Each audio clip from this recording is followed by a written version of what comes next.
Hi guys, this is Nick the Abangers, ang laging nakabang kay Coco. Yan si Coco, nasa silya lang siya oh. Nag-aantay siya na pumasok ako doon sa loob. Kahit gabi na, gusto niyang hintayin pa rin ako. Pero si Coco dahil nga siguro lumabas siya, katakas na naman eh.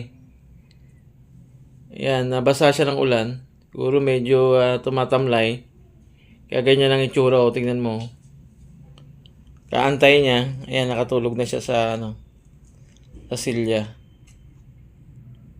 At marumi na naman siya kasi nga nakababa siya kanina eh. Ayoko pa naman palabasin kasi nga umuulan. Lalong puputik lalo yan. Yan ang itsura oh.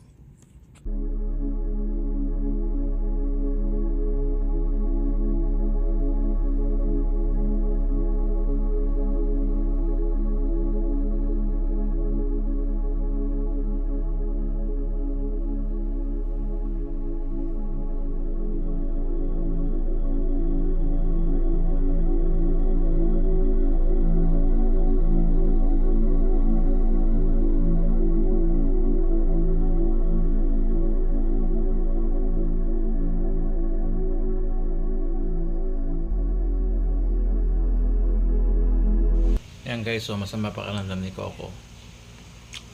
Nagsuka siya kanina. Kaya pala siya umiyak ng malakas. Nakita lang malakas ang galaw ng kanyang tiyan. Kaya binuhat ko. So nga lang nagsuka na rin siya. Gusto niya pala magpalabas. Akala ko ano yung kailangan niya. Yan naman medyo masama yung pakaramdam niya.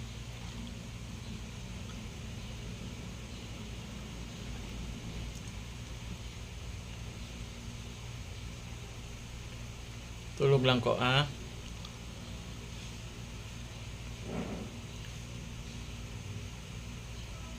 Nakain lang namin siya na medyo matamis, yung honey. Wala na kasi ako nung grass nila eh. Ganda sana yung talim na grass kasi nakakatulong sa kanilang katawan.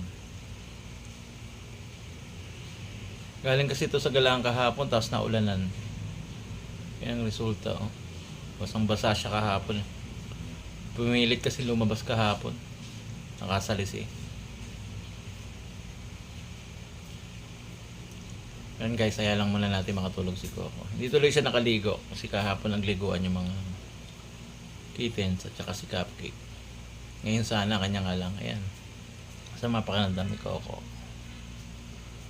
Sana maging okay na siya mamaya.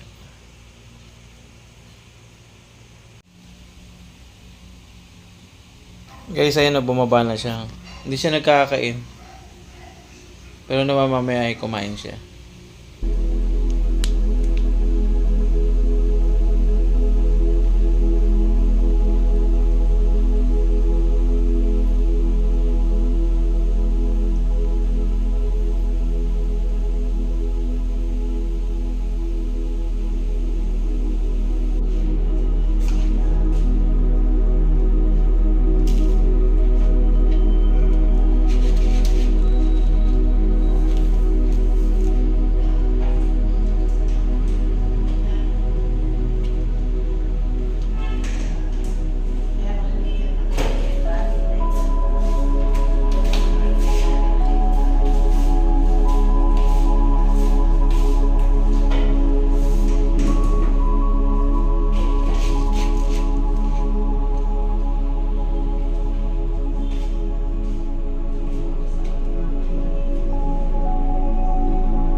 Guys, ayan o, nag-stay siya sa labas.